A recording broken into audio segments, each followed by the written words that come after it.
Japan earthquake 5.2 earthquake hits Hokkaido. A strong earthquake on Friday jolted the same area of Japan's northernmost main island of Hokkaido that was hit by one of the country's most powerful tremors last month.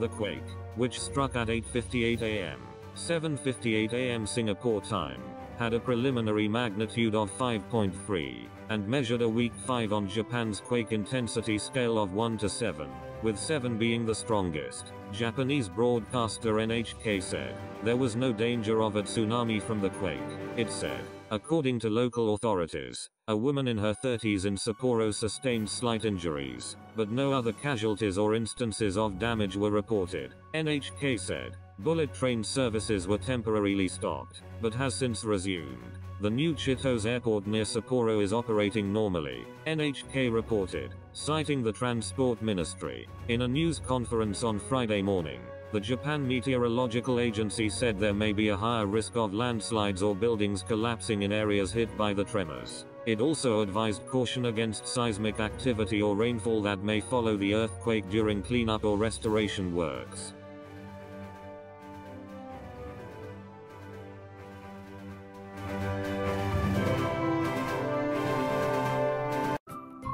Thank you for watching. Please subscribe to us on YouTube. If you like, donate to us, visit home on the page PayPal.